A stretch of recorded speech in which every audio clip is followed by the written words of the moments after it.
We have a massive power, and it's the power to say no. 2024 is the year when the pushback begins in earnest. People ain't seen nothing yet. That's what I keep telling people. It is a master-servant relationship where we, the governed, are the masters. Doctors are gaslighting patients. You press down enough on people for long enough, you leave them no choice but to rebel. So, no, I don't want to forget about it, and I won't shut up about COVID. The story of the unvaccinated is still yet to be told. We are one people, one flag, one Australia.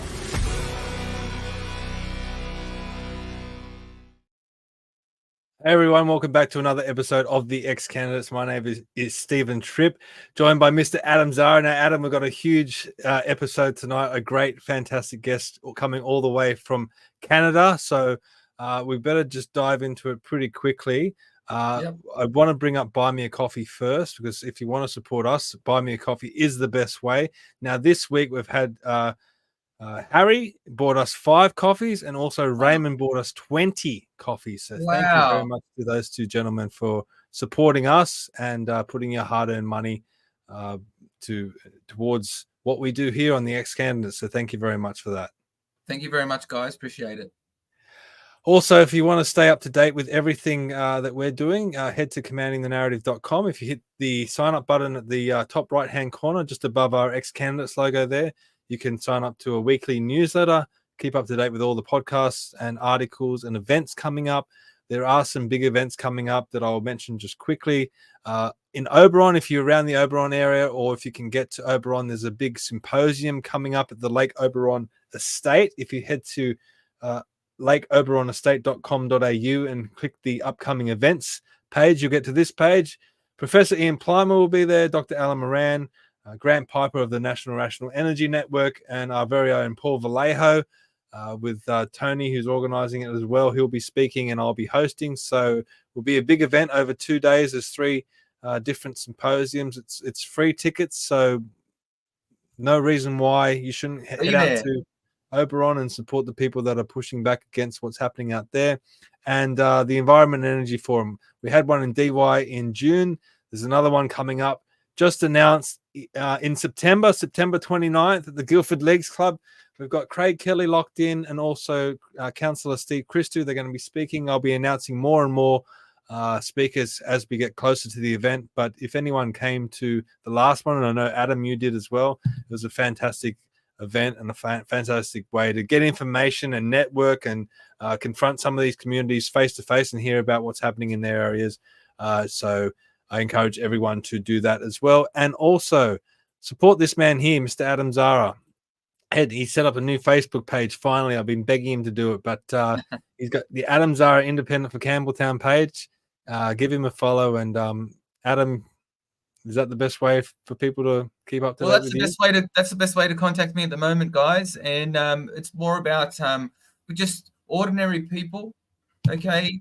Just trying to do our best. We're interested enough in Campbelltown and its people to just try and make a difference, okay? Like, there's some things going on that, you know, that they want to spend money on $40 million on restoring a park, and everyone's like, yay, great, it's going to be for a park. Well, they're going to put in it's soccer fields for a private organization that they're going to use ratepayer money on, that it's only going to be a field that's going to be able to be used by elite children soccer players. So if your parents can afford a $2,800 registration fee, okay, they're the ones that are going to be using those fields, not your kids kicking a soccer ball around, okay? They're going to be $40 million worth of upgrades, AstroTurf, and all this kind of stuff, and they're not going to let your kids run around on it, or dirt bikes, or whatever you want to do down there, okay?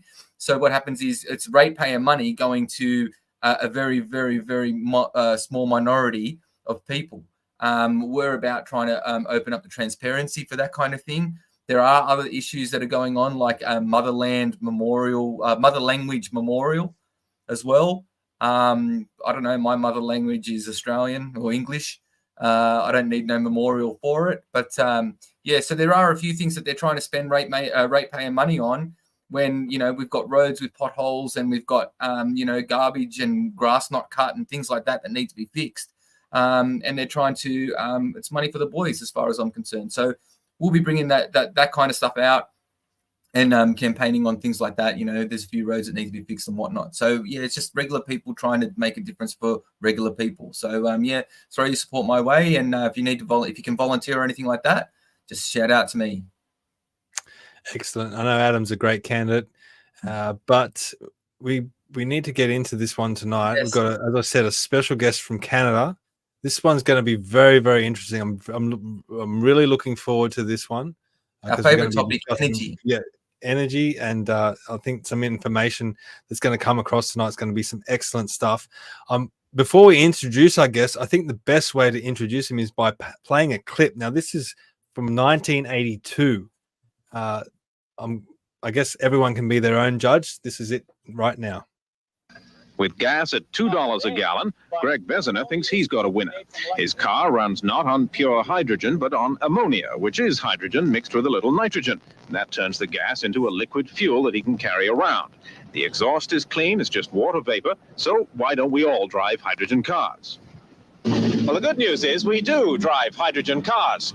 The bad news is that in fossil fuels, that hydrogen comes all mixed up with carbon, which makes gasoline, which is dirty and expensive. So I think that sets the tone for tonight. His name is Greg Vezina, and let's bring him on now. Unfortunately, I can't unmute you. So, Greg, if you can just unmute yourself, please, just down the bottom. Here we are. Welcome, mate. Welcome to the XCandidates. Good morning. My last name is Vezina, and for anybody that watches hockey, the best goalie in the world gets the Vezina Trophy. So that's how you can remember who I am, what my last name is. But I'm hoping to be more famous than the great goalie George Vezina. He stopped shots, and I hope to be able to take shots. Well, actually, all right now. Okay, so Greg, great to have you on. Right now, talking about taking shots, I'm going to open up with this question. It's a bit of a rough one. Okay, but I'm going to start with this one. Okay, Stanley Meyer, inventor of the hydro car. Okay, Dmitry Petronov, inventor of the plasma battery. Okay, those guys unfortunately met untimely demise. Okay, and under suspicious circumstance as well. Okay, so you were talking about taking shots. Have you ever been threatened or fearful for your safety due to your invention? We haven't spoken about it yet, but have you felt under threat for your invention? Okay, I'm a man of science. I know all about politics and rhetoric, but facts get in the way. So let's get a fact about Stanley Meyer's water car. It took more energy to split the water into hydrogen and oxygen to operate his water car than was in the water, in the hydrogen. Okay, so it was endothermic. It was a net energy loser. So just because you can do something in science doesn't mean you can do it economically. And really, we get into this after, but that's the whole problem that the green energy industry has, is there's two sets of lies. The first set of lies is zero emission. There is absolutely nothing on the planet Earth that is zero emission. It might be zero tailpipe emission, but once you count all the deaths and destruction from the children mining the lithium, et cetera, you have a different story. Same is true, to be honest, in business today around the world. We are no longer in a place where we're allowed to tell the truth. In fact, we're encouraged to lie. Lie, cheat, steal, and you'll be successful. I don't know. I'm old school. I come from a time where you gave your word, you shook your hand, you went to the bank. Yep. Today, you give your word, you shake your hand, and someone's stabbing you in the back. So there's a different ethos in the world today. But I will say that 99% of us human beings are decent, hardworking people that are just trying to do the best we can for ourselves and our family and our town and our province and our state and our country. Yep. But who gets all the noise? Who gets all the coverage? The extremists get coverage, whether it's on one side or another. I don't generally like to criticize people individually, but I will criticize acts, okay, conduct. So, and the energy business in the environmental industry is just a classic example of the tail wagging the dog. You know, look, we subsidize the hell out of ethanol in the United States and Canada. Europe is dropping the EU is dropping the ethanol mandate from 7 to 3.9%. They're going to outlaw it. We're increasing it from 10 to 15%. The OEMs, the automobile companies, said, go ahead. As soon as you go over 10% ethanol, we're voiding all our warranties. Mm-hmm. And in the summertime, they used to stop using, lower the content of ethanol because of ozone. And what is America doing? Oh, no, we're not going to do that this summer. Go ahead and destroy the ozone layer. Like, so there's no rhyme or reason in political decisions today. They're not made based on math. They're not made based on science. They're made based on, pardon my language, bullshit rhetoric. Yeah. So if we can get back to grade 5 math and grade 5 science when we do stuff, as a society, globally, we'd be much better off. You take out the special interests, you take out the whiners and complainers on one side, and you take out the other people with their hand in your pocket because a politician has given them an untendered contract or whatever, and we'd have a different world. Well, I fought for 50 years for democracy. I've had some limited success. But it appears that my great success in life is going to be in the energy business, in the environmental business, bringing clean energy to the world from both new technologies and greening hydrocarbons. And when you get into the math of this, you realize that renewables to become base load, if we want to rely on renewables for our power, we need a 3-to-1 factor. And the reason is because to store and regenerate renewable energy, you got a 50% load factor. So let's talk about the real math of environmentalism. And the lifetime of a renewable energy facility is 15 years. People just do not understand how big the oil and gas business is. Let's find out how big it is. Well, it's $10 trillion a year. What? $10 trillion a year. It's 10% of the global GDP for energy, and 90% of it is hydrocarbons. No matter what, how you skin it. 80% of our energy use is liquid fuels. 20% is electricity. You want to decarbonize the liquid fuel business and replace it all with batteries? Okay, let's do that math. Okay, so let's see. We got to increase our total global generating capacity 4 times 3. That's 12 times. And we got to do it every 5 years because renewables only last 15. And we need 3-to-1.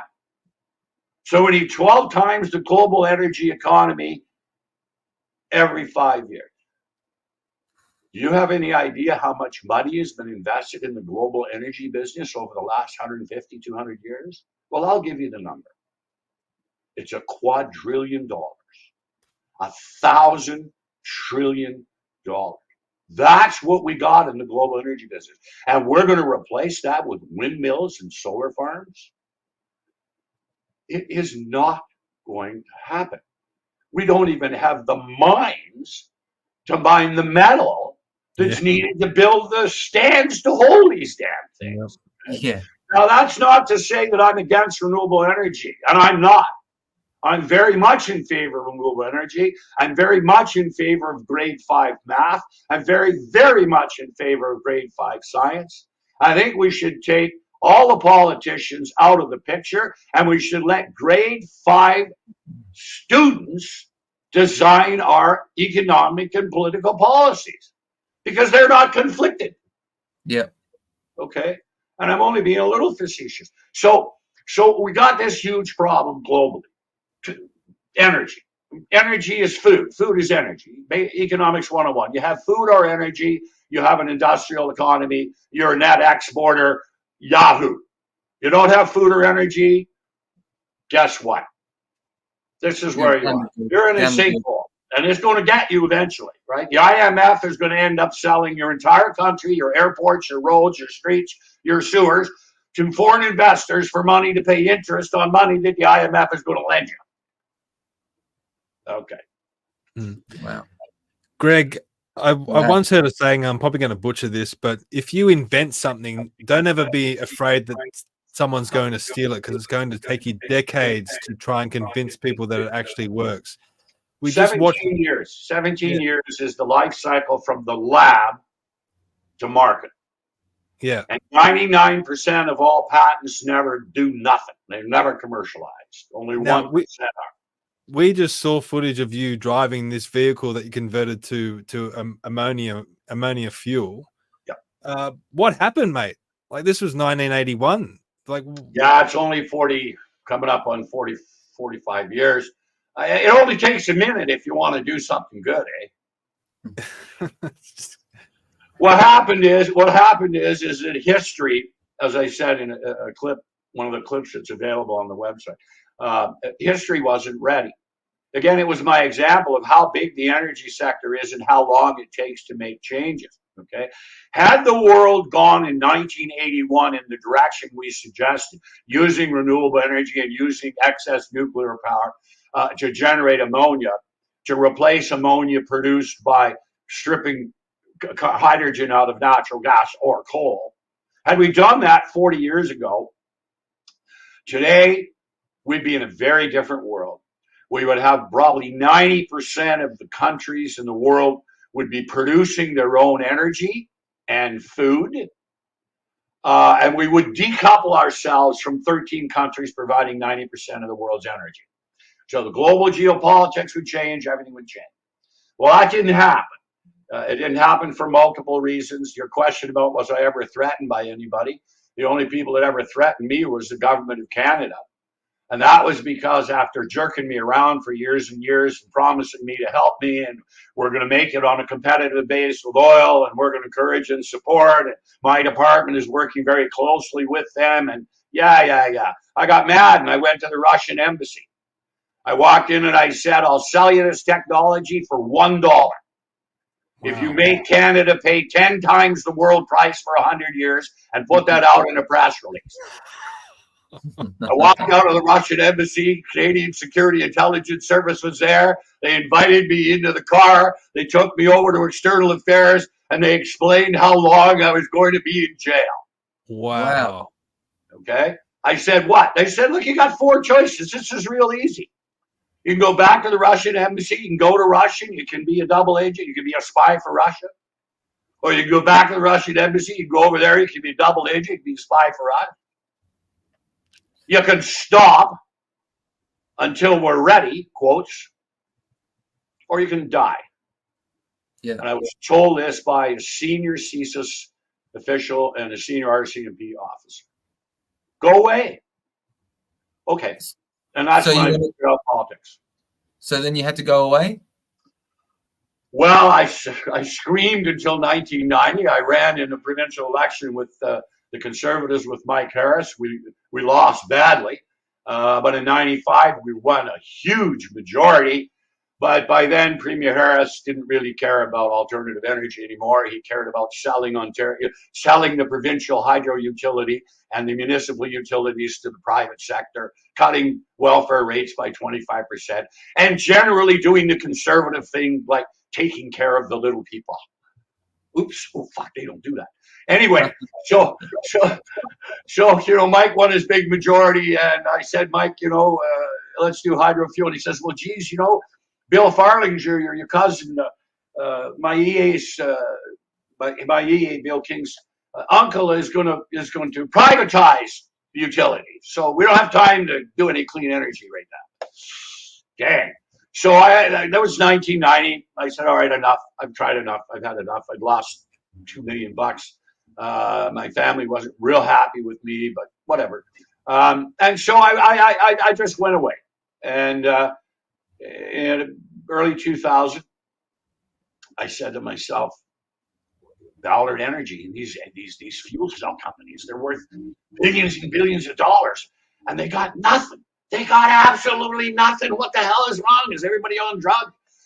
And I watch people today and they say, look at the price of Plug Power, look at the price of Ballard Energy. Ballard Energy's market cap 20 years ago was 10 times what it is today. Look at the history of these companies. Find me one that's ever made any money that didn't make it all out of shareholders' investments. It's ridiculous. So I thought, all right, I'll do it again. I'll try again. Nowhere. Got nowhere. Okay. So around 2007, I said, okay, let's buy another car and another truck, and let's convert another one to run. And let's show them, look at guys.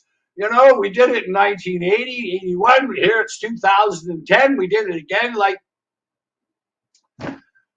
We did it. We converted. We have a video of the car and the pickup truck, the diesel running like a rocket. There it is. And it works. Oh, no. Oh, okay, let's apply for grants. Oh, you don't qualify. Why don't I qualify? Well, because you're not clean carbon. What? Every single thing funded under Canada's clean fuels policy is a hydrocarbon. Yeah. Except hydrogen, ethanol, methanol, biofuels, biogas, methane from garbage dumps. That's green in Trudeau's world. Give me a fucking break. Okay? So, I want a level playing field. I want no grants, no subsidies for anybody. The only thing you get from the government is a nice Christmas card with a little plastic mirror that says, get a job or starve to death. Yeah. Stop. Yep. The largest sector of the Canadian economy is the industry of applying for government grants. Oh. Stop. Get out of the way.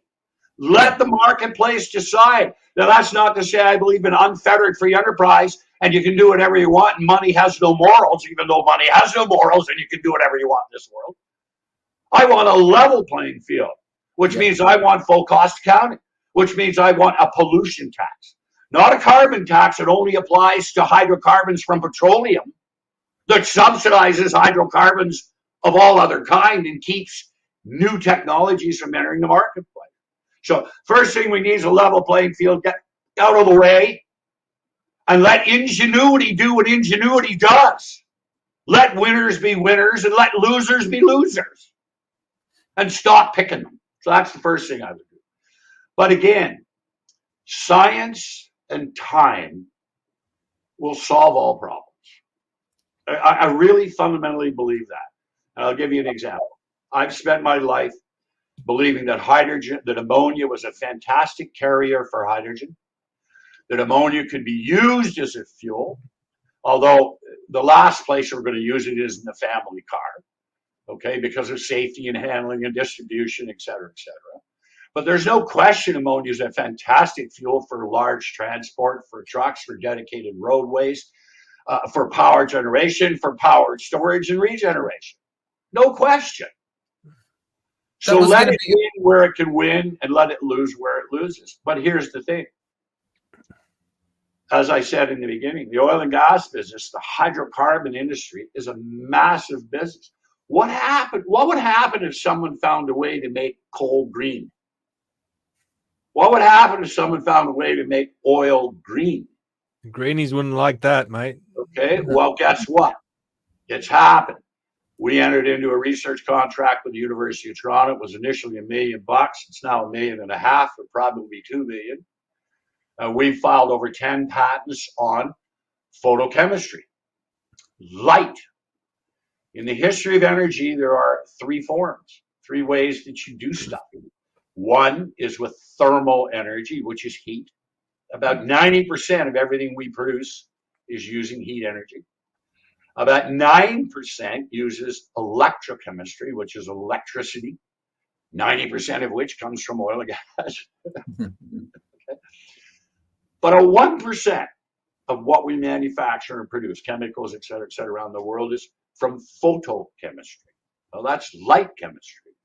And the patents that we filed in Toronto are the technology is so efficient that you run on LEDs. You now run solar farms 24/7. So we essentially take any hydrogen vector. Hydrogen vector is anything that contains hydrogen.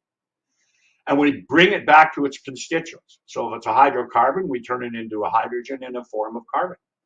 Depending on the hydrocarbon feedstock, that decides what you're going to end up as an end product. So methane to ethane to ethane to plastics to propane to propylene.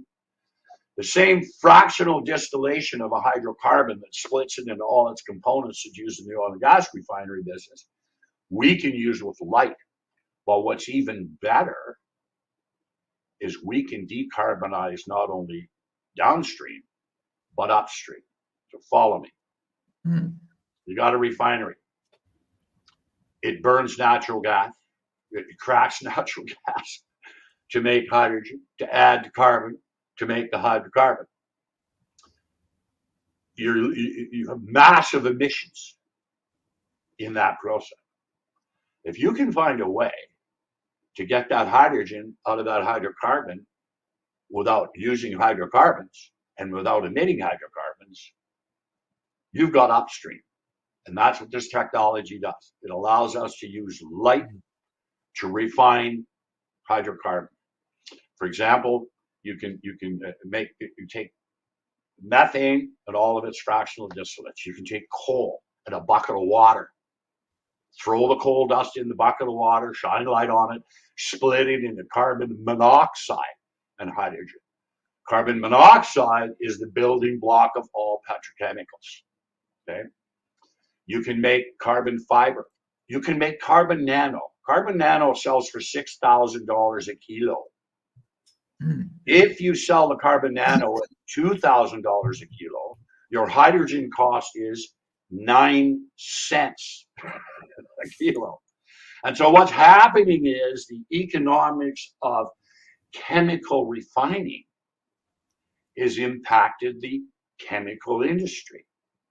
You're a lot better producing chemicals near end use on demand than you are in giant billion-dollar factories and shipping the crap halfway around the world. And that's the same story for ammonia. Okay? Half of the cost of producing ammonia is storage and distribution. If you can make it at end use, you've just defeated or overturned the philosophy or the economics of grid scale is always better than small scale. Now, this is huge for distributed power generation, for distributed economics, for small scale and local manufacturing. And so here's what's going to happen. We will take the hydrocarbons and split them into hydrogen and carbon without emitting carbon dioxide. We will using light. We will use the existing oil and gas infrastructure, okay? That $250 billion we invested. We'll use that. You will have some fugitive emissions in the pipelines and wellheads, a little bit, maybe 5%, fugitive maybe, but you're going to get rid of 95% of downstream. Now let's go to upstream. You get that diesel fuel to your diesel truck. Again, we use light. We crack that diesel into hydrogen and carbon powder. That diesel engine runs on hydrogen. You go to fill it up and they pay you for the carbon you've produced. Right. Instead of paying for DEF Blue, instead of paying for urea to reduce the emissions, you've created a chemical cheaper as a byproduct than they can manufacture it for. So now when you fill up with diesel, you get paid. So we've reduced 100% of upstream emissions and 100% of downstream emissions from all hydrocarbons. Gone. At less cost than refining today using thermal energy. This is huge. Now, so when's it going to happen? About 40 years from now. About 40 years from now, never. But what I was going to say is, so you're turning the car itself into a refinery. because it's separating the two compounds. Would it be compounds? Chemical components. Yeah. So you're separating the two chemical components, and then you'd be storing the carbon that you're taking away from it. So the car would store it. And would you give that? Sorry? It's a powder. Yeah, so it would turn into a powder, right? Yeah. So then what you would just empty the powder trap and say, you go to the service station, I've got 5 kilos of powder, that's worth $6,000. And then you just go and fill up for nothing because you're making, so the car itself is the refinery. So no more big plants or anything like that. No, not for much of it, but you're not, and there's no free rides anywhere in the world. Okay. As soon as you have a bunch of cars that are factories now, the price of the carbon is going to drop like a rock, right? So you got to follow the economic flow. But the bottom line is it's going to be far cheaper to clean hydrocarbons upstream and downstream and utilize them than it will be to replace them. Simple math. Okay. And again, understand how big is the demand sector? Let's look at battery vehicles just for a minute. Let's just go right there. Okay. All right. We have enough lithium on the planet Earth today to produce 10 million BEVs. That's assuming that we don't produce another thing that uses lithium. Except that half of the lithium in the world is not used for BEVs. It's used for cell phones. It's used for, this and that and everything else. Okay. But let's just say that every drop of lithium in the world was used starting tomorrow to make cars. That's 10 million cars. And the politicians say we're going to be net zero, we're going to be green by 2035. Okay, that's 8 years from now. So let's do this math. So in 8 years, times 70 million vehicles in the world, each year. In 8 years, what are we going to produce? At max, 80 million. How many gasoline vehicles are we going to produce during that time? 60 million times 8. 450 million vehicles. So we're underwater 500,000 more vehicles. So now there's 4.5 billion vehicles on Earth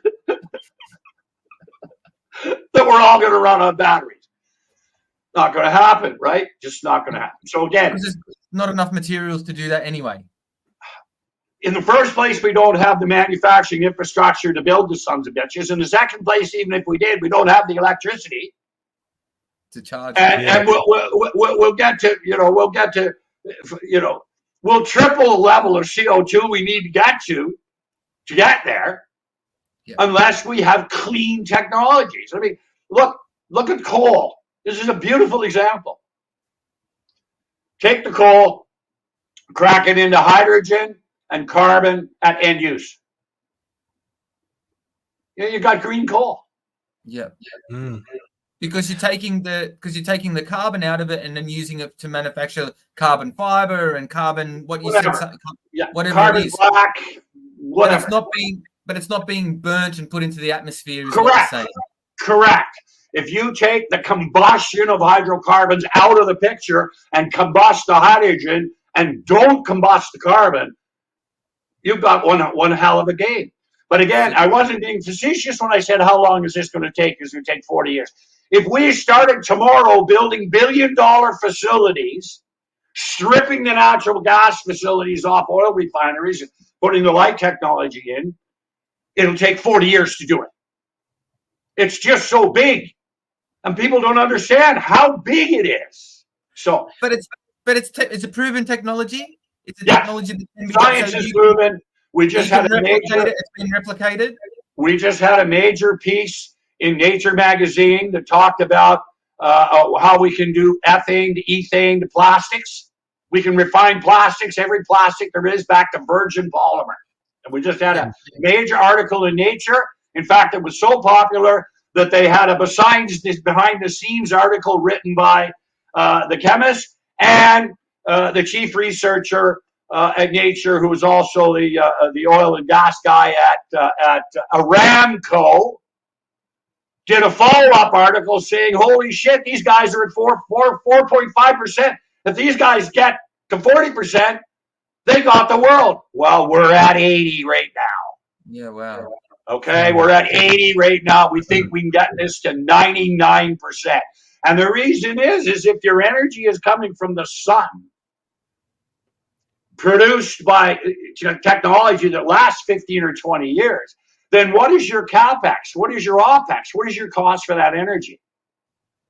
And that's why this makes so much sense. In places where you have cheap wind, use it. In places where you have cheap solar, use it. In places where you have overcapacity, you don't store this stuff in a battery. Pay the wind price, then pay the storage price, then pay the retail price. Are you out of your minds? Yeah. Okay? Yeah. Use it. Use it. And the beauty is, and this is, I've only been at this 45 years. So as I used to say about Wayne Gretzky used to say, it's not where the puck is, it's where the puck is going to be. That's right, yeah. Well, guess what? We own a patent we got out of Georgia Tech, technology funded by the U.S. government called micro ammonia production systems. We take hydrogen, combine it with nitrogen into ammonia at twice the efficiency of Haber synthesis. But even better, our patent is for a single unit that makes the hydrogen, makes the nitrogen, and combines them, that uses just half the energy that's used just to make hydrogen externally via electrolysis. We use 1/3 of the energy to make ammonia that electrolysis does. 1/3. Wow. And those plants are very small scale, 380 tons a year, a ton a day. Modular or series, you can stack them, you go to 1,000 tons, and it's interruptible. It operates at ambient pressures and temperatures. Unlike Haber, I don't need 700 bar, and I don't need 700 degrees.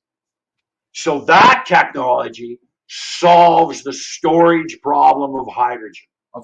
And this is what I was going to talk to you about, because I've seen another clip of yours, and you're saying when you use ammonia to store hydrogen, you don't have to compress it as much, and you don't have to cool it down as much. So, and my other question was, because hydrogen is the least dense material on Earth, when it's in ammonia form, it doesn't escape through metal canisters or steel, can it? Right. There's no metal embrittlement, and there's no leakage of hydrogen through metal pipes. It's in ammonia. In fact, you can store and transport twice as much hydrogen in ammonia as you can natural gas or oil in the existing pipeline. We can increase the distribution by 50% without building a goddamn thing. That's right. And you said too, and in this video too, you were saying that we can tap straight into infrastructure we already have. So unlike using, your wind turbine factories and solar panel factories, and then running crisscrossing infrastructure of electrical cables all over the countries, you can actually get rid of all that pretty much, and then just basically tap into this existing infrastructure we have and use this the hydrofuel technology. Well, you can go to end. What you're doing basically is you're going to end use manufacturing instead of primary use manufacturing. Okay, you're manufacturing your energy and your chemicals where they're going to be used. Yes. So you don't have transportation, you don't have distribution, you don't have import, you don't have export, you don't have currency impact, you don't have any of that. You're domestically free. So it's basically just like setting up your coal-fired power station on top of a coal mine. You dig it up out of the ground and burn it straight as you get it. Essentially, that's correct. You produce the energy where it's needed on demand. Yeah. And that solves your cost of large-scale storage and transportation. A ton of ammonia only costs the producers, there's only $100 worth of natural gas in it. It might cost them $200 to make it. Right now, they're selling it for $1,000. But it costs them $500 to store and transport it, because the farmers use it all in 2 weeks in the spring and 2 weeks in the fall. Well, you got to have the storage capacity. Yeah. And we're talking massive storage capacity. These plants produce 1,000 tons a day. So if you can produce your energy, if you can produce your fuel, if you can produce your fertilizer at end use, decarbonizing hydrocarbons or using renewables, either way, you got to win. You can't lose. And again, what that does, it makes 90% of the world would be energy independent. Right now, 13 countries provide 90% of the world's energy. That would flip. Now, remember, any hydrocarbon, what is garbage? Renewable natural gas. What do? Well, right now we flare the methane on garbage dumps so that, we don't have fires in there. But you'll pay me. You'll pay me the equivalent of 30 cents a kilowatt for green natural gas. And then the government will give me another $1 a gallon subsidies. And I'm saving the planet. Yeah. Fuckers. So look, okay? Again, I'll go back to the beginning. I would like all of our economic and science policy be decided by the worst half, the failing half of grade 5 science and math students. You give me the dumbest grade 5er in the world, that individual will write you the most brilliant energy and economic policy you've ever seen. Why? Because they're not conflicted. They only have to look at the picture. They don't have, there's no more noise. There's no, in this year, the greens and the oil and getting that here. The greens and the browns are the biggest liars in the world. If these guys actually got together and told the truth, there's some real benefits to green technology for the brown technology. But they're so busy fighting and building their little empires that they don't understand they're so much stronger together. It's like politics in the United States today. The only thing that gets on the news is the extreme over here and the extreme over here.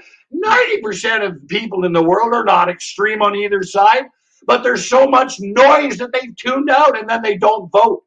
And what happens? You get 40% voter turnout, 20% are lunatics from one side, 20% are lunatics from the other side, and who are you going to elect? It doesn't matter whether you elect Madero or his capitalist brother-in-law. Doesn't matter whether he's a communist or a Republican, because they're exactly the same once they're in government. It's two lunatics. Before we get to politics, I do want to talk to you about politics, but Toyota is hedging its bet on hydrogen vehicles. Do you think they're going to be successful? Are they on the right path? Yeah, they built the GAC ammonia car in China. In China, the government's top priority is not the health and safety of its citizens. We know that. Okay. I don't think any government's priority is the health and safety of their citizens. Okay, so just because you can do something doesn't necessarily mean you should. On the other hand, the safety and handling record of ammonia is better than any other quotes toxic, even though ammonia is not toxic, it's caustic. Well, any other hazardous chemical. Okay, so ammonia's record is better than oil and gas for safety and handling. So, and because ammonia is stored at a low pressure, you can build ammonia tanks in a vehicle that you could drive over with a bulldozer and they wouldn't leak. So from a safety and handling point of view, you can build ammonia passenger vehicles that won't harm people in an accident. And as long as the interior compartment of the vehicle is sealed, you can crush a vehicle, break an ammonia tank open beside that car, and the person in the car won't be harmed. And finally, ammonia you can smell. You don't need to add a scent to it like propane or natural gas. If you have a very, very small leak of ammonia, you know, and you can get away. And finally, as long as you don't get ammonia right in your face, liquid ammonia, or your skin, or you don't breathe a high concentration, if you can get 10 feet upwind, you can pour ammonia on the ground beside you, liquid ammonia, it won't harm you. So I think there are applications for ammonia in passenger vehicles, but I'm absolutely convinced that we're going to be using them in large ships and in large trucks and in power generation long before we're ever going to use them in the family car. And again, it's based, Steve, on economics. You know, look, the shipping industry has got till 2030 to get off bunker oil. Yeah. And they don't get a choice. You get off or we're not permitting your ships. You can't haul any freight. So Man Energy's got an ammonia engine this year. Warsala's got an ammonia engine this year. Next year, they're putting out a conversion kit for all bunker fuel oil engines to convert them to run at least on diesel or bunker and ammonia multi-fuels, at least minimum. And That's 10% of the global energy, right there. That So was you what I get was gonna ask you. 10%. Yeah. Can you convert what can you convert just a regular gasoline or diesel engine into ammonia using like a ship or something like what you're saying there, an industrial usage? Can you just convert it over so then you're using the existing infrastructure again? Yes. Saving cost. That's the secret. The secret to new technologies is implementing them using old technologies. Yeah. If you have to replace everything with brand new, it doesn't work. And again, business is business. Industry is not going to replace all their cat diesel generators that have been running for 80 years with something else. They're going to say, well, you can put that in there, but you can leave my cats there. You make sure that those will run until whatever you're trying to sell me is run for 15 years, and then I'm going to believe you. And that's the biggest problem with renewable. This is the biggest problem with the renewable energy sector anyway, as far as wind turbines and solar panels go, is because it's replacing complete infrastructure. You're not using any of the old infrastructure, basically, right? By running new transmission lines, you're setting up new wind turbine factories everywhere and solar plant factories everywhere. You're actually not utilizing any old technologies, whereas you could use this technology in your old technologies and basically cutting costs automatically. You need to hybridize these things. Okay, you need to take the best of the best and leave the worst of the worst. I'll give you a classic example in automobiles. The very best propulsion system for a vehicle is a hybrid, is an internal combustion engine that generates electricity, that powers a battery, that powers an electrical propulsion system. Well, why do you need an internal combustion engine? Because 60% of the energy in the fuel is waste heat. And if you have an internal combustion engine, you now have the heating and with a heat exchanger, the cooling for the vehicle and the battery that loses 50% because of heat and coal. Yeah. Okay. So what? We don't need a hydrogen fuel cell vehicle. You need a hybrid. Small internal combustion engine making battery power, running a powertrain at 95% efficiency. And all that nice waste heat that goes out the tailpipe is now utilized. It's not waste energy. You've increased the efficiency by more than 20% because you've not wasted that energy. You're not using energy to make your heating and cooling. There's the technology. Solves the world problem. Now, we only need 5 billion of these things. That's all. Yeah. And we're going to make those by 2035. Just what? Yeah, right. Yeah, the entire population of cars on the planet. That's taken 100 years. So we got to utilize what we have using best practices. And best practices are what scientifically and economically proven is best. Not what some politician said. Look, I've got a pink unicorn. Yeah. and your country can run on unicorn farts. And your whole country will smell like ice cream. and then they'll put a tax on that anyway. Hey, Greg, you mentioned in one of your videos that this technology has actually been around since World War II. They were using it in Belgium, I think you said. Can you give us ammonia cars? Yeah. In fact, Rudolf Diesel, the man that invented the diesel engine, did his original work with ammonia. He actually blew up an ammonia engine, and he hurt himself. He was injured. And then he went to whale oil and coal gas. He went to a hydrocarbon.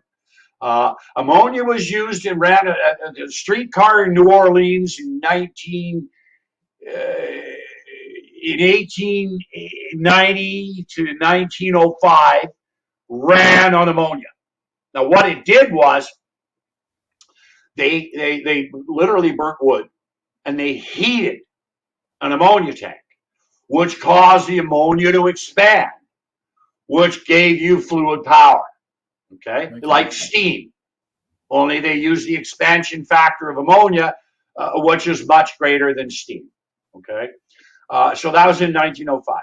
In the 1930s, there were about a dozen personal passenger vehicles that were running on ammonia, primarily in Italy. Why they did it, I have no idea, but they did it. In the late 30s, Norsk Hydro out of Norway converted a pickup truck to run on ammonia, and they showed it around the world. And then you're right, in 1944, during the Second World War, the Nazis cut off the diesel supply for Belgium. They diverted all their diesel to Rommel in Africa. And they said the government, you better get the buses running on something because you're going to keep those factories running. And they converted 12 buses. It took them a couple of weeks. They converted 12 buses to run on ammonia.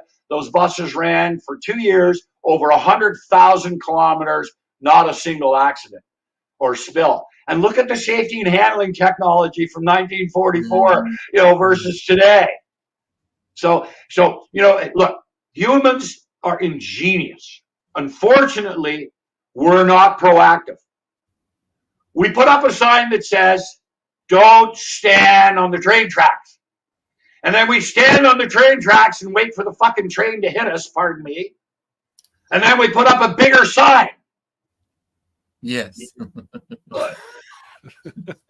So human beings just don't, and then that's the real thing that we've got to figure out. We've got to figure out how to utilize what we have properly before we go around replacing it all. And that's really where we're at, guys. And that's true with that's everywhere. That's not only with energy. Look at refining and manufacturing.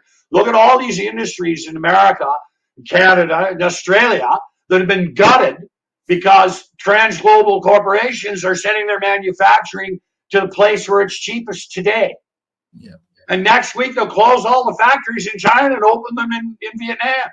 Yeah. And a week later they'll close them all and move them to Thailand because money has no morals. Money doesn't care. Money goes where money is treated best. How does money treat best? Profits. What's the measure of success? Profits. Not environmentalism, not social policy, not feeding the poor. Give me money. Yeah. And so there's the world. So if that's the world we live in, then why don't we play that game? If consumers knew they could get their energy for half the price we're paying for it now and not subsidize anybody, they'd go apeshit. Yeah. Well, I'm hoping that in the next 40 years, they're going to find that out. But speaking of money, I mean, if the fifth graders were in control in 1981, you'd be a very rich man right now. Does that frustrate you when you think, when you probably thinking to yourself, hey, I should be sitting on a pile of money right now with this technology? I interviewed Bill Gates on Bravo television 20 years ago. Moses Neimer, who ran City and Bravo, was Bill Gates' roommate at Harvard. And Moses and I were buddies. And Bill was coming for an interactive interview with the crowd. And Moses said, okay, go there. We'll give you the microphone. And so I interviewed Bill. I asked him a couple of questions. The first one I said is, when will advertising pay for the cost of internet provision? Because I thought advertising should pay for my internet just like it does for television. Bill didn't agree with me. Too bad. And then I asked him about subsidizing energy. I said, should we not just have a level playing field and stop picking winners and losers and let the marketplace decide it? Of course, he loved that idea.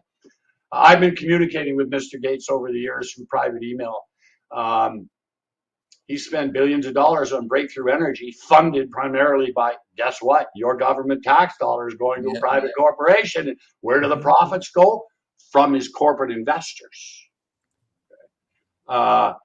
Breakthrough Energy is a great organization. They're funding a bunch of technologies.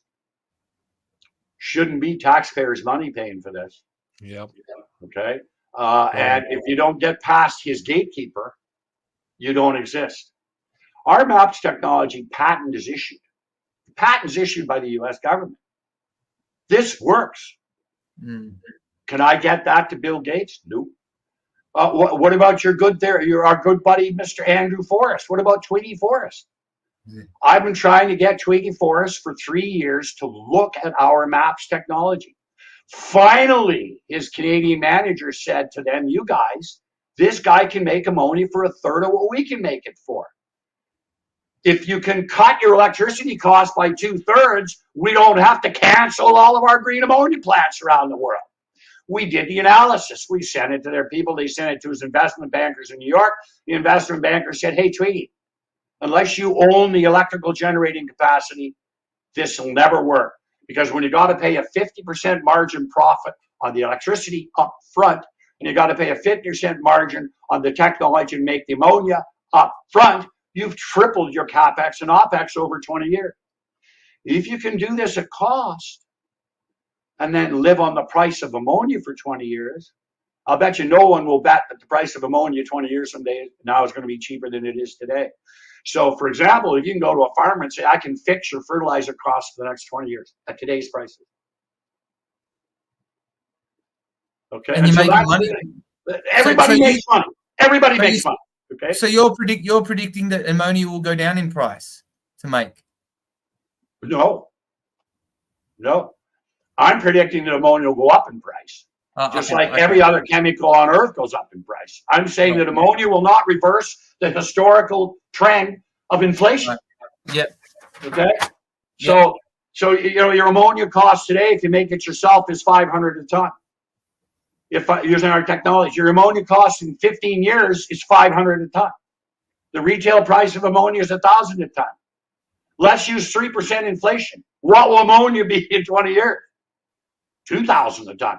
Yep. So, and you're still making it for $500, and you haven't had to finance the capital profit on the wind farm and the profit on making ammonia because we've split the profit on selling the ammonia. We'll wait for our profit. I'd rather get paid every year for 20 years on the ammonia I make than get paid once for selling you all the MAPS technology so you can do it. Mm-hmm. And in my case, I got a patent, so you can't do it without me. Nice. So, there's Twiggy. And so what did he do? He first come out and he said, we're canceling all these plans. We're not going to do this. And then the shit hit the fan. And they said, no, we're not canceling everything. We're just going to go buy renewable energy facilities so we have electricity cheap enough so we can make our own hydrogen. We can make our own ammonia. Duh. Geez, Twiggy, you're a real bright guy. And then he fires all his country managers. Well, guess who's going to hire a bunch of them? You. Watch out, Twiggy. Vez is coming for you. Vez is coming for you. And who was here 10 years ago? Billiton. His biggest competitor was here, flew over here to see me because they wanted to do ammonia. Right. So there's the guy on TV that's doing it to increase his stock price. And then there's the guy in industry that goes, I know how to do this. And I'm going to go retail while these people are sleeping. First to market wins. So, I'm sorry, I'm just picking up on something. I'm not sure because you're very, very animated and you're amazing. All right, but I do get a little bit lost here and there. Sorry. So you're saying that Twiggy, Twiggy is doing investing in solar and wind to make electricity cheap enough for himself to produce ammonia. Well, what he's now decided to do, actually, he did grade 5 math and science after 5 years and $15 billion. What he's now decided to do is let's do the math on decarbonizing my refinery business. Remember, this guy's in the ore business. Yeah. Okay. And the guy with the grade 5 math said, why would you make electricity, renewables, make hydrogen, make ammonia, end up with 20% of the energy you started with using today's technology? Using mine, you can have 60%, but we'll just go with what's known. So why would you end up with 20% of your renewable energy as hydrogen to decarbonize your plant?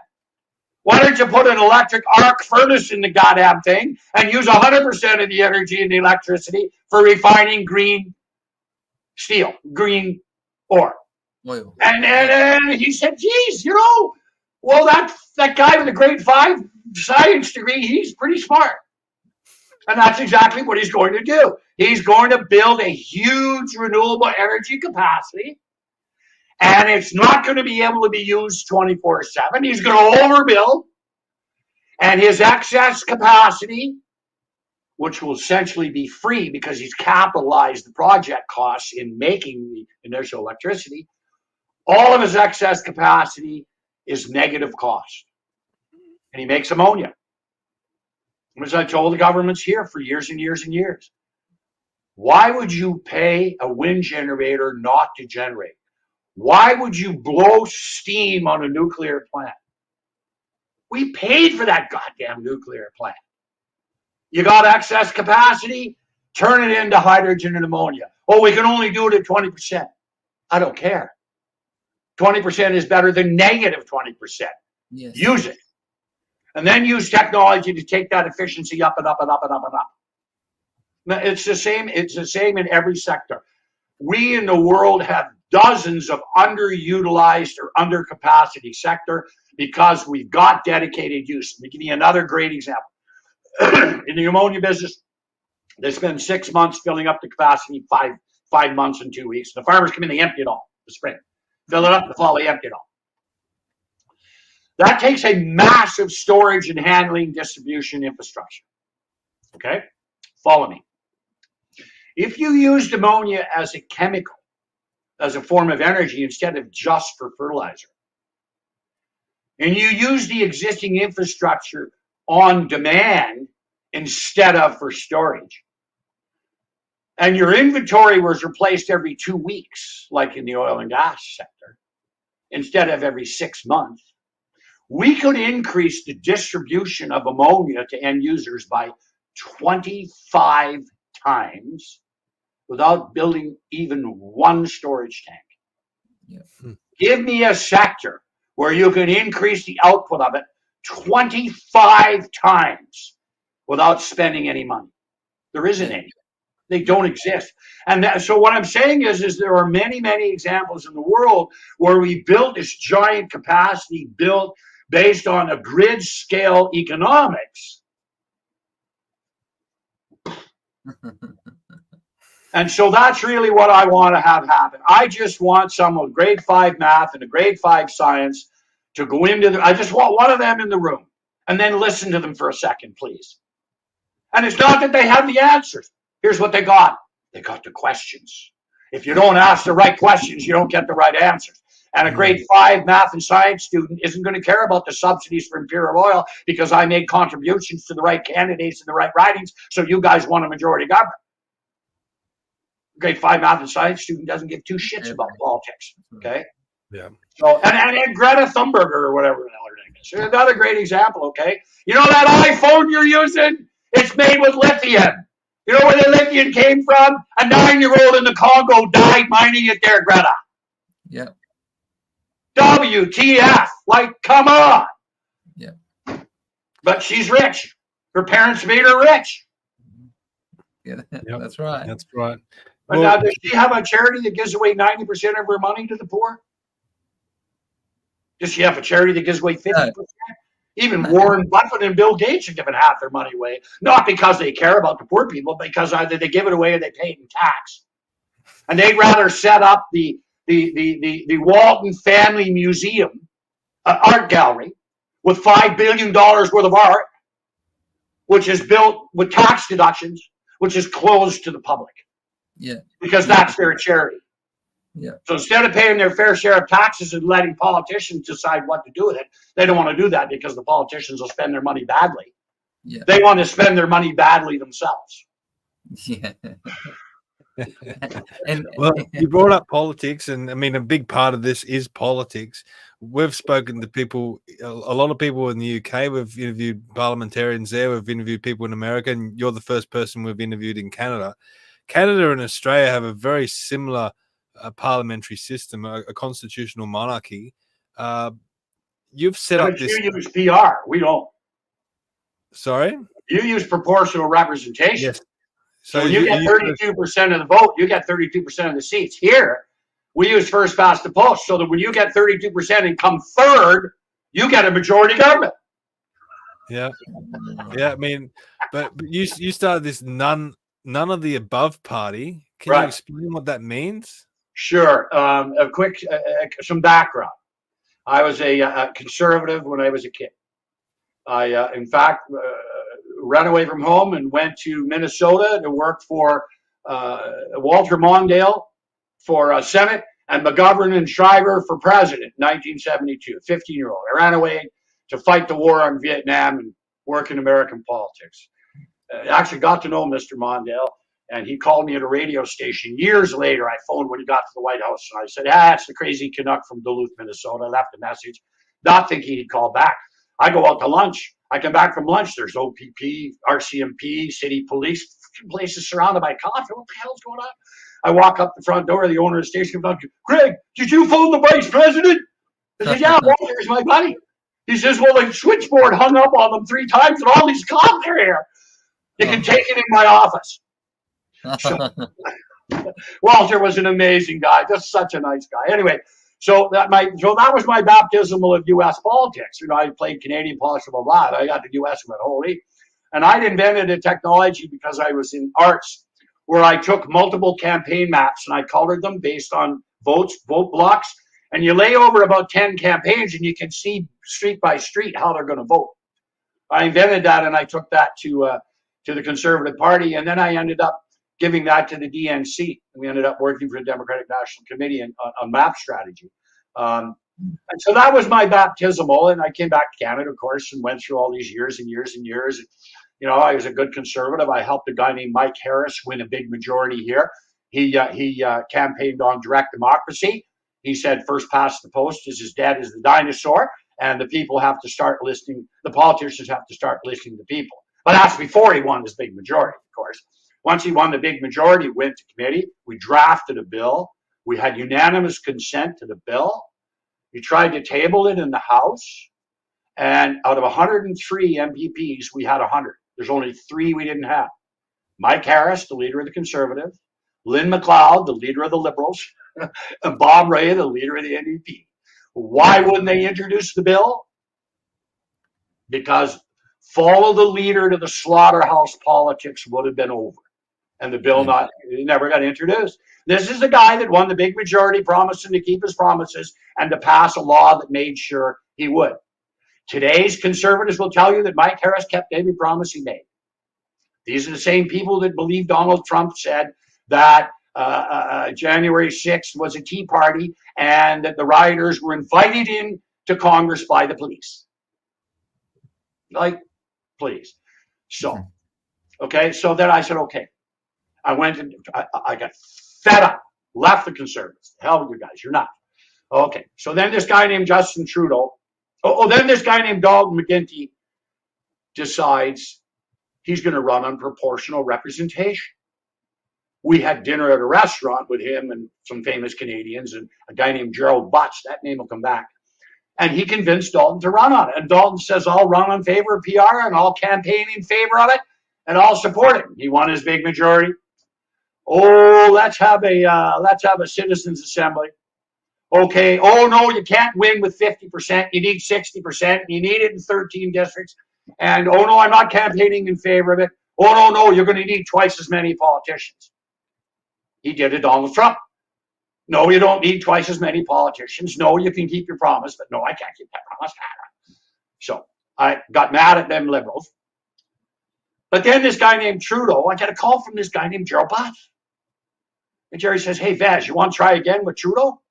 I said, what? He says, I can get Trudeau to run on PR. I said, he'll do the same goddamn thing that McGuinty did. He'll do the same thing that King did in 1919 when he promised this would be the last election under first past the post. And if you give us a government, we'll do electoral reform. And in 1923, he did exactly what Trudeau did, and he killed electoral reform. So I knew that the Liberals were the biggest liars in the world, except for the Conservatives. I knew it was going to come. But Jerry says, come on. So me, being the good lemming, I march off to the convention in Ottawa. Blah, blah, blah, and Trudeau's going to do it. In fact, there's a picture in the front page of the Globe and Mail. I was wearing a green suit, and I had a green tie that had a toucan painted on it. It was a hand-painted tie. And I walked up to Trudeau, and I waved the tie at him, and I said, you toucan be Prime Minister. I look at the front page of the Globe and Mail. There's me showing Trudeau the tie, the big smile, and everything else, right? You toucan be Prime Minister. Okay. And what does he do? He gets his majority. Yeah. In the meantime, 2014 rolls around, just before Trudeau.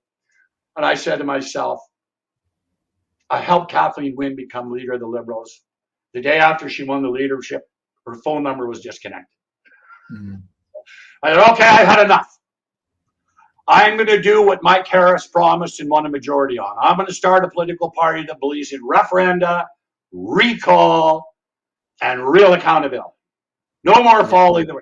So we run 8 candidates. We don't get any coverage. I sue the broadcasters. I file a complaint with Elections Ontario because the law says any debate that's transmitted to the public is covered by the CRTC regulations, and everybody gets, quote, equitable time, which means you've got to give you something. Yeah. A debate that's not transmitted to the public, they have to give you equal time. So I complained to the chief electoral officer. And he says, no, I don't have to investigate your complaint. I said, okay, well, there's a case going back to 1716 called Ashby v. White, pre-charter, common law.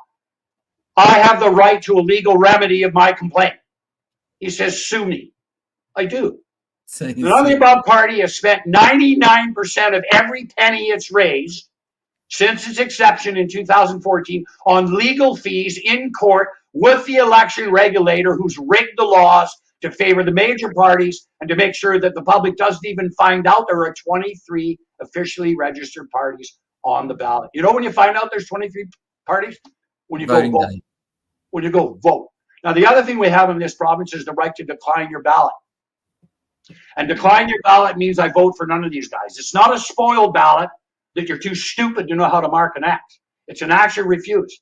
In the last 2 elections in Ontario, the decline in the ballots have been the largest in history. 10 times the average. What did Election Ontario do? Stop publishing the results. Yeah. If you want to find out who declined their ballot, you have to go by every riding. You have to go to every poll in every riding. You have to add it all up. They used to publish that the day after the elections. Now they publish it in their 350-page annual report on page 197, and they submit it to the legislature. Okay, so I said, you know what is wrong with us? If we could vote none of the above, or if decline your ballot actually counted, yeah. If decline the ballot got 50% of the vote, nobody gets 15% of the vote to get campaign subsidies. You cancel a political party's campaign subsidies and watch how fast they'll adopt all your policies. That's the reason we have no change. There's no incentive to change. And so we lost our case. We filed a charter case. We formed the Attorney General of Canada. We formed the Attorney General of Ontario. The Court of Appeal said you didn't bring a charter challenge. When the judges that are hearing the case refuse to acknowledge the filings, how can you win? You can't win. That's so right. Anybody who thinks Canada is a democracy is a fool. We are a dictatorship, rotating between a conservative and a liberal dictator who, when they have a majority, has absolute power. And I mean absolute. They don't have to worry about a House. They don't have to worry about a Senate. They don't have to worry about any opposition. Hi, today the capital gains tax is 100%. Call my complaint line, 1-800-FU. Yeah. So that's what got me going. So we started the party. We ran in 2018. We ran in 30% of the ridings. We ran again in 22 in about 25% of the ridings. There are 100 debates on the environment. I'm one of the world's leading experts on the environment. I'm the author of the book, Ammonia Energy Technologies. They arrested me at the local school when I asked to debate. Wow. The school where my kids went to school. I say, can I debate? No, if you step on the property, we're throwing you in jail. But Canada's a democracy. Yeah, sure. So anyway, I did what I did. I sued the chief electoral officer. It went to the Court of Appeal. The Court of Appeal dismissed me because I didn't raise the charter issue, which we did.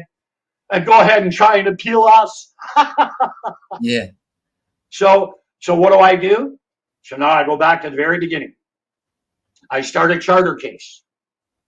And in 12 years, we'll get to the Supreme Court.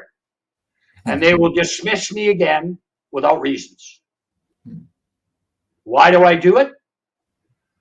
Because every once in a while, you run into a judge that should be on the bench.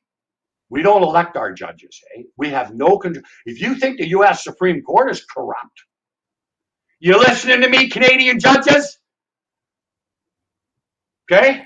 No accountability here whatsoever. None for our judges. Mm-hmm. They're insulated. And who appointed them? Politicians appointed them.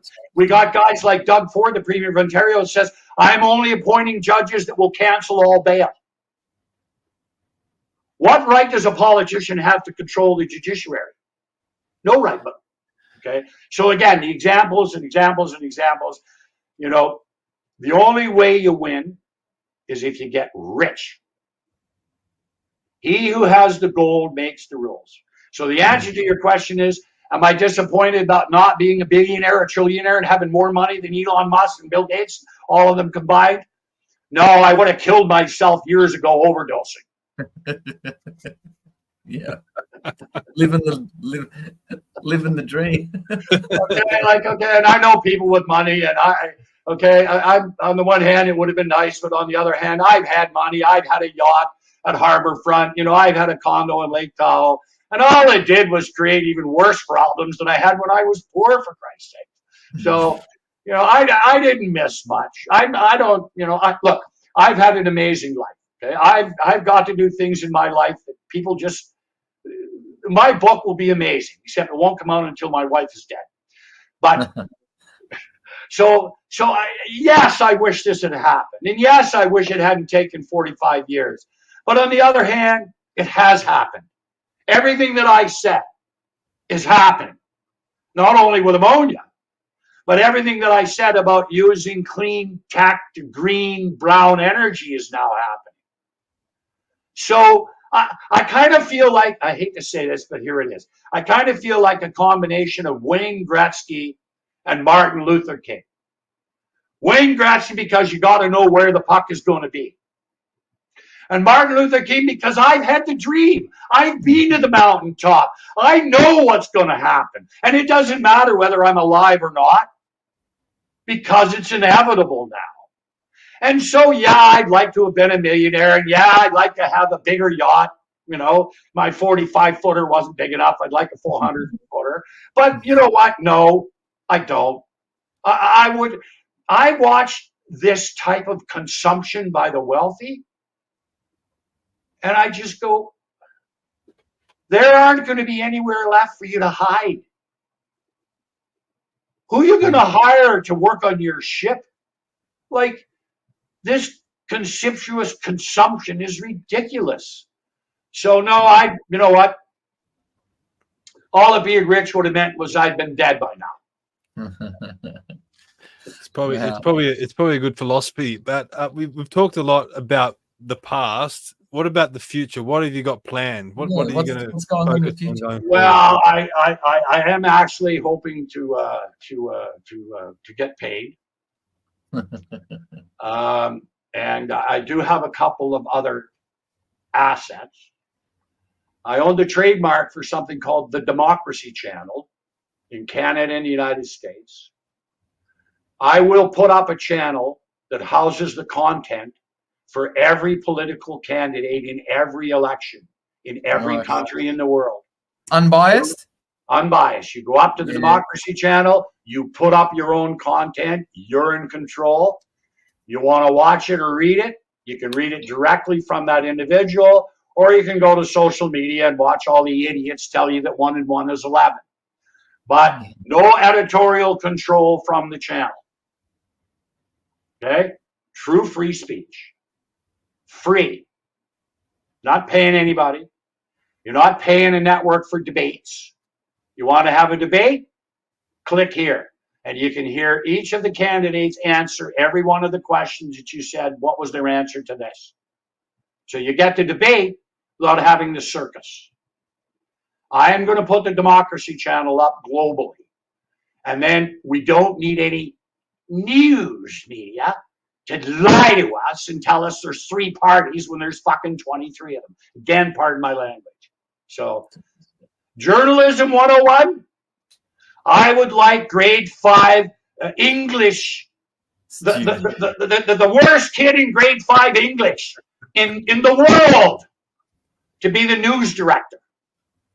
Because they're not going to tell you there's only 3 parties and 3 candidates. They're not going to tell you there's only the Bushes and the Trumps, or there's only the Trumps and the Clintons.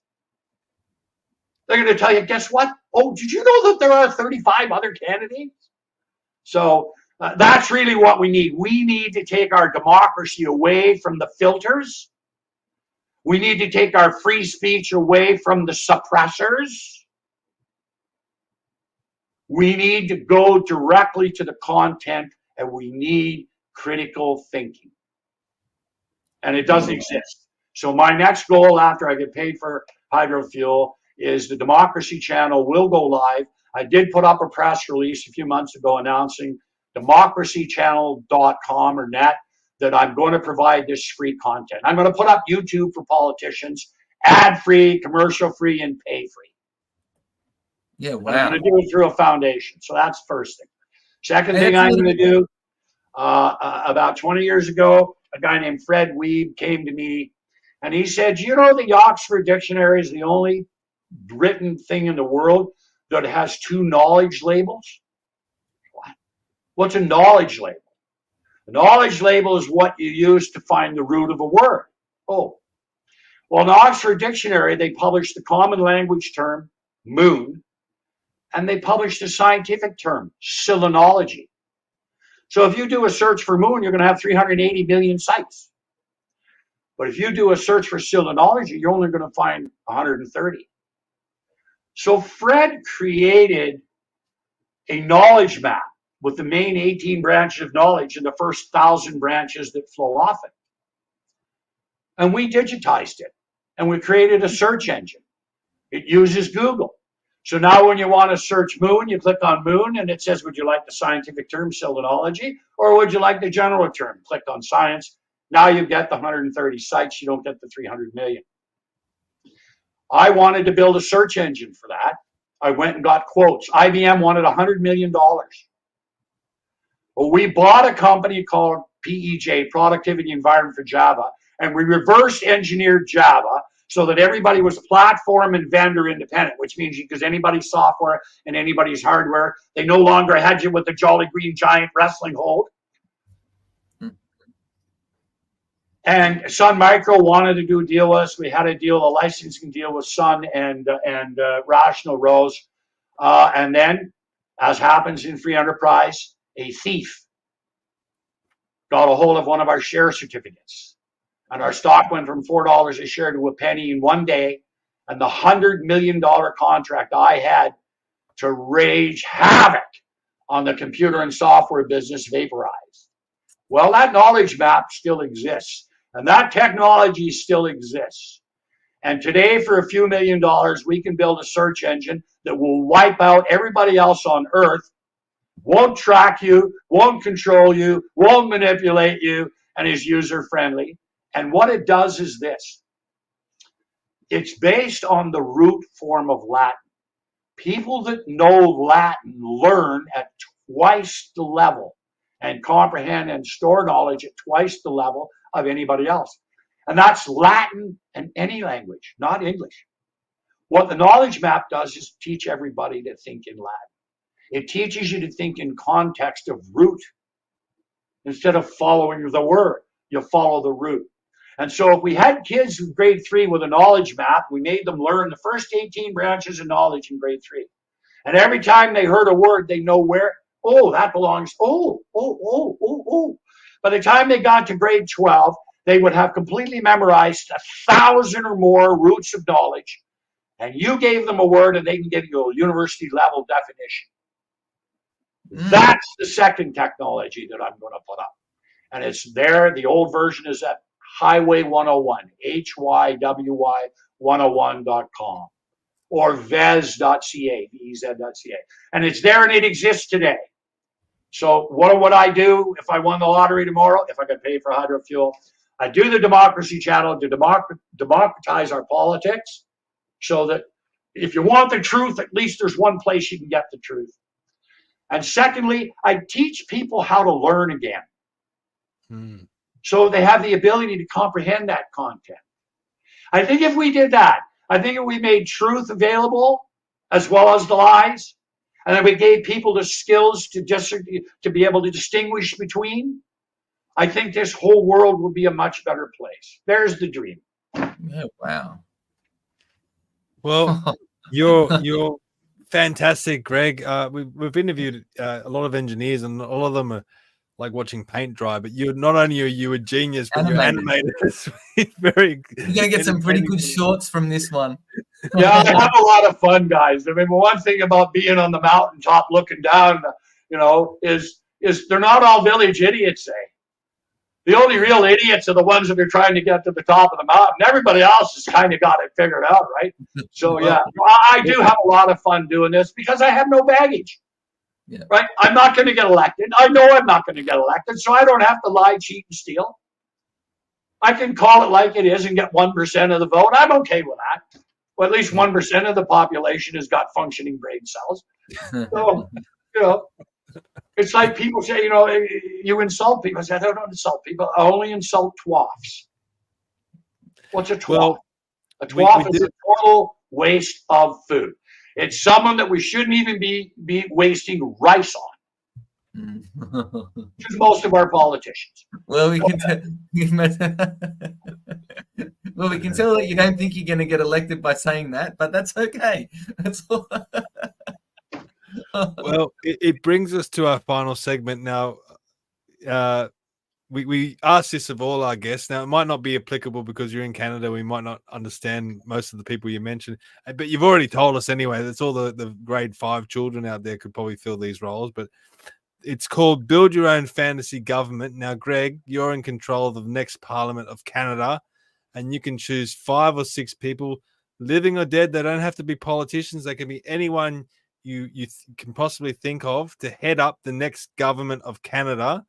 Who would you choose? Oh, what a great question. Oh, I can't decide whether I want to use people alive or dead. Okay. I mean, your Australian people won't know any of these people. Well, some of them they will. Here goes. My Minister of Education is Noam Chomsky.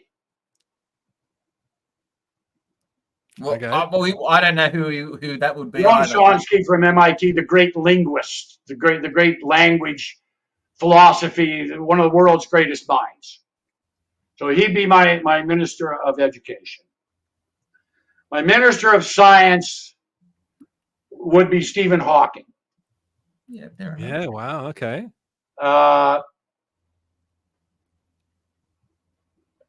My Minister of Foreign Affairs would be former Canadian Prime Minister Lester B. Pearson, who won the Nobel Peace Prize. Okay. That's a good one. That's 3. My Minister of Government Relations would be former Liberal Member of Parliament Dennis Mills.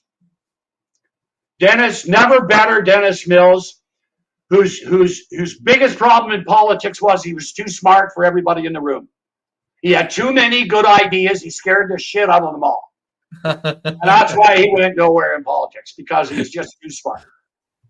And my ambassador to the UN would be a former New Democrat socialist member of parliament named Simon de Young, who did 2 things, very important things. First, he was the first person to speak at the UN on 2,4-D, and eventually was the reason it was outlawed. And second, when John Lennon died, he introduced a motion in the House of Commons for the Parliament of Canada to send their condolences. And a lone conservative MP stood up and said, no. And a few days later, Trudeau, who was in opposition, was asked, would you personally send a memento? And Trudeau said, we had one on the floor the other day. If we can reintroduce that motion, we'll vote in favor. And the speaker said it's illegal. You can't introduce a Section 45 motion on Section 44 that has been defeated. And Trudeau said, and Joe Clark was there, whoever it was, I forget. And he said, do we have unanimous consent to violate Section 45? And they did. And so the Parliament of Canada then passed a motion with unanimous consent, sending condolences to Yoko Ono on behalf of the people of Canada. When Simon de Young died, Yoko Ono wrote a letter thanking Simon for what he did. And Simon was one of the most generous, kind, thoughtful, non-radical. Jesus, he was an acid head. He started the drug rehab clinic in Vancouver, Kool-Aid, 45 years ago. He was a real flower. So there's my 5. 3 that are very famous, well-known individual people, and 2 who are just the 2 most underrated politicians in Canadian history. Wow. That's fantastic, mate. Now, if people want to follow you, what's the best way to do that? Okay, if you go to nh3fuel.com or hydrofuel.com, that'll flip you there. And from that website, you can pretty much find out everything you want to know about the hydrofuel, making ammonia, using our MAPS, micro ammonia tech, or using solar-driven hydrogen. That's the patent. That's the big article in Nature that you just put up, how we can make ethylene and hydrogen with zero emissions from natural gas. So that's the technology stuff. If they're interested in our politics, go to NOTA, NOTA.ca, none of the above.ca, and click Ontario, and they can get the history of us. There we are, and who we are and what we do, what we believe in, and about is especially important because that is the science behind what I'm talking about. And I mean, the Democracy Channel doesn't have much there, but you know, democracychannel.com or net. Right now, I think it takes you to our. It doesn't take you to Facebook, but anyway, there's a bunch of videos up there. There'll be a bunch more. Right now, it's just got the press release. And finally, if you want to go and play with a knowledge map, go to highway101.com, HYWY101.com, or VEZ.ca, either one. And that will take you to the knowledge map, and you can do a simple search where you drill down in the category, or you can do a very sophisticated electronic search, clicking through Google, and you can see how knowledge management and the function of knowledge retention and utilization is one of the most important things in the world today. We suffer from information overload. We're literally being drowned in stuff, and we don't even know how to parse it as it is, let alone parse it down to its root and critically analyze what it means. So if you want energy and science, Hydrofuel. You want democracy, Democracy Channel. You want knowledge, Highway 101. And you want real electoral reform, you want real direct democracy, go to the NADA party. None of that. And I will also bring up, if that's a lot for people, and you're on X, go to Greg's X page. It's got all those links right there in his bio. So that's another good way of following Greg as well. So, right. Look, mate, Thanks for having me, guys. It's been thank fun. you very much for coming on. We're excited about interviewing you and learning about your technology. And I mean, if Adam and I could somehow get into Parliament one day, we'd love to have you out to Australia to start implementing some of this stuff, because you just have to be tearing down the wind farms and just implementing this technology. To be honest, yeah, but again, don't misunderstand. I'm not against wind farms. I'm just against building them badly. Yep. Right? I understand. Yeah. If I'm a farmer, I want a wind farm to make my own electricity, to make my own ammonia, because the two biggest expenses in the farm industry are what? Chemicals and energy. Yeah. Well, if I can fix 80% of my production costs for 20 years, all of a sudden the farming business is profitable. Who'd have thought? I mean, this is what we're going to do in India. Okay? India is spending $40 billion a year subsidizing fertilizer for farmers, because if they didn't, all the farmers would be starving. Well, if the farmers could make their own fertilizer and their own energy, the profits on food would increase 10 times. What would that do? Drop the price of food in half. Yeah. So, again, you're right. We have technologies to solve a lot of these problems. We need to elect somebody somewhere, somehow, someday, that'll start implementing one or two of them. Because as soon as one government or one country or one state starts doing this, the stampede happens. Yeah. And that's where we are. That's why I'm so sort of happy about where I am, even though I'm a little disappointed. It took me until I was 67 to be able to say, I told you so, you idiots. Hey,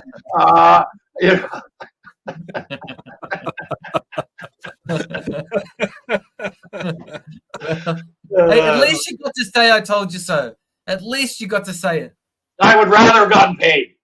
Yeah, well, we all. I'd rather be getting out of rehab for the third time. Well, thank you, Greg. Thank you, everyone, for watching. I say it every single week. Please share this out everywhere. I think everyone. I mean, I only found about this. I only found out about you, Greg, and your technology through one of our listeners. They sent me an email with all your links. So I didn't know about this. You know, I'm sure Adam didn't know about this. I'm sure a lot of people don't realize that this technology exists. So if you enjoyed this episode, please share it. Share it. I mean, everyone needs to know about this, and the more people that know about it, the more hopefully it can get out there and we can move into that direction faster. But for everyone who's watched and will watch tonight or will watch in the future, thank you very much, and we'll see you all next time. See you later. Yeah. Thank you.